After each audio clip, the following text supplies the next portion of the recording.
టేస్టీగా ladies finger curry ఎలా చేయాలో చూసేద్దామా. Hello all, welcome back to my channel. ఈరోజు ఆల్రెడీ థంబ్నెయిల్ చూస్తే మీకు అర్థమైపోయి ఉండింది కదా, లేడీస్ ఫింగర్ కర్రీ అనమాట. సింపుల్గా నా స్టైల్లో ఎలా చేయాలో చూపిస్తాను.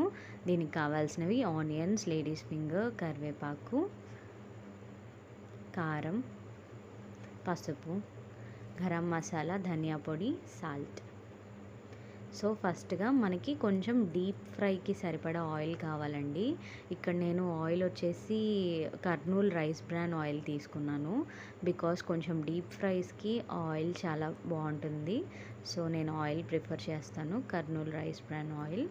సో లేడీస్ ఫింగర్ మొత్తం కట్ చేసినవి చిన్న చిన్న పీసెస్గా అవన్నీ ఆయిల్లో యాడ్ చేసేస్తున్నానండి. ఇది అంత హెల్దీ కాదు, అంటే ఆయిల్లో డీప్ ఫ్రై చేస్తాం కాబట్టి ఎప్పుడో weekly once or twice, weekly once చాలండి డీప్ ఫ్రై కదా. కానీ టేస్ట్ అయితే మాటిస్తున్నానండి, సూపర్ వస్తుంది ఇట్లా ఆయిల్లో ఫ్రై చేసుకొని తీస్తే. మరీ ఆయిల్ ఫ్రై అంటే డీప్ ఫ్రై కాదండి, జస్ట్ ఆ పచ్చివాసన పోయి, చూసారా ఆల్మోస్ట్ అయిపోవచ్చిందనమాట. ఆ పచ్చివాసన పోయి కొంచెం ఆ జిగురంతా పోతుంది ఆయిల్లో వేయంగానే. ఇట్లా పొడి పొడిలాడుతూ ఉంటుందన్నమాట ఆయిల్లో నుంచి తీసేటప్పుడు. సో అదనమాట. కెమెరా క్లారిటీ కొంచెం అక్కడక్కడ మిస్ అయిద్దండి, బికాజ్ ఈరోజు మా మావయ్య వాళ్ళ కూతురు డ్యూటీ ఎక్కిందనమాట వీడియో తీయడానికి. మా హస్బెండ్ లేరు, బిజీగా ఉన్నారు. సో ఈరోజు మా మావయ్య కూతురు వీడియో తీస్తుందనమాట. సో అక్కడక్కడ క్లారిటీ కొంచెం మిస్ అయితే అడ్జస్ట్ అవ్వండి. బట్ నేను చెప్పే ఇంగ్రీడియంట్స్తో తప్పకుండా ఇలా ఒకసారి ట్రై చేయండి. సో ఫ్రై అయిపోయిన లేడీస్ ఫింగర్ని అలా తీసేసి ఒక బౌల్లోకి వేసుకుంటున్నానండి.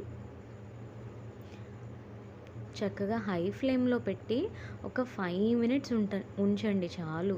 డీప్ ఫ్రై అంటే it's nothing but not full deep fry, అవి నల్లగా మాడేంతలా చేసుకోవాలని కాదు. మనం చేస్తుంది కర్రీ అండి, ఫ్రై కాదు. సో లైట్గా ఆ జిగురుతనం అనేది పోయి పొడి పొడులాడుతూ విడిగా వచ్చేస్తుంది అనమాట. మనం ఆయిల్లో హై ఫ్లేమ్లోనే చేయాలండి, ఇది గుర్తుపెట్టుకోండి. హై ఫ్లేమ్లోనే ఆ లేడీస్ ఫింగర్ ముక్కలు ఒక 5 మినిట్స్ వేగితే చాలు. సో అది చూసారా, గ్యాస్ సిమ్లో పెట్టేశాను. ఇంకా చక్కగా ఎదుగుండి అలా అవుతుంది అనమాట ఫ్రై చేశాక. సో ఇక్కడ నేను ఆనియన్స్ కట్ చేస్తున్నాను. సారీ, టమాటోస్ అండి, ఐఎమ్ సో సారీ, టమాటోస్.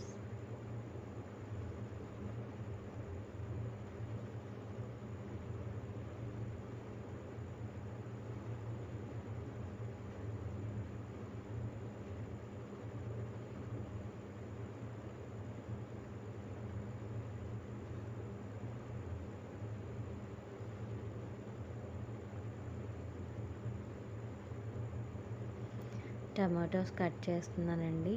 ఈ కర్రీకి ఆనియన్స్ తక్కువ, టమాటోస్ ఎక్కువ పడతాయి, బికాజ్ గ్రేవీ కన్సిస్టెన్సీ కోసం అనమాట.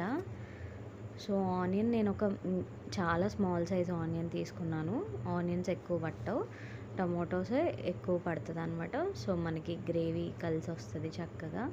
ఎప్పుడైనా లేడీస్ ఫింగర్కి టమాటోస్ ఎక్కువ వేస్తే లేడీస్ ఫింగర్ టేస్ట్ ఎన్హాన్స్ అవుతుందండి, గుర్తుపెట్టుకోండి.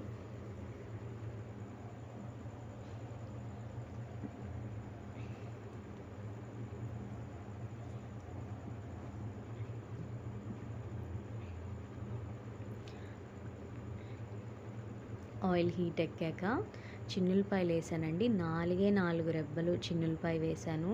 తర్వాత కరివేపాకు వేసాను, అదిగో చూసారా. నెక్స్ట్ ఆనియన్స్ వేసేస్తున్నాను అనమాట చక్కగా, ఇందాక కట్ చేసుకున్నవి. సో నెక్స్ట్ తాలింపు గింజలు వేస్తున్నాను. నేను ఎప్పుడు తాలింపు గింజలు ముందేనండి, ఆయిల్ వేడెక్కగానే ఆనియన్స్తో పాటు వేస్తాను. బికాజ్ అలా ఆయిల్లో వేస్తే తాలింపు గింజలు మాడిపోతాయి అన్నమాట. సో ఆనియన్స్ వేసాక వేస్తే మనకి కరెక్ట్ టెక్స్చర్లో కుక్ అవుతాయి అన్నమాట. సో ఇక్కడ నేను హై ఫ్లేమ్లో పెట్టి ఆనియన్స్ అన్నీ స్టిర్ చేస్తున్నాను అనమాట.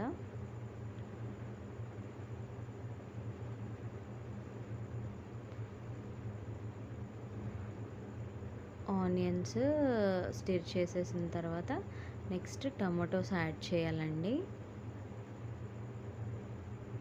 ఆనియన్స్ అన్నీ చక్కగా కుక్ అయిపోయినాయి అని చెప్తున్నాను. నెక్స్ట్ ఒకసారి మళ్ళీ క్రాస్ చెక్ చేసుకుంటున్నాను. ఎందుకంటే మనకి కర్రీ టేస్ట్ అనేది ఆనియన్స్ వేగటంతోనే ఉంటుందండి. ఆనియన్స్ పచ్చిగా ఉంటే కర్రీ చండాలంగా ఉంటుంది.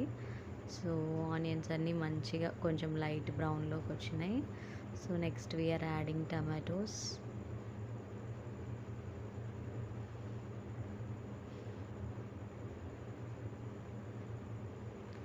టమాటోస్ కూడా చక్కగా మొత్తం మిక్స్ చేసేసి కిందకి పైకి స్టిర్ చేసేయాలండి. ఇప్పుడు పసుపు వేస్తున్నాను అన్నమాట.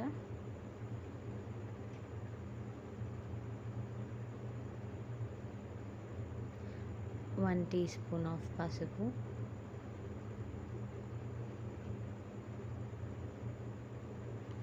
చక్కగా స్టిర్ చేసేసి మూత పెట్టేసేయాలండి.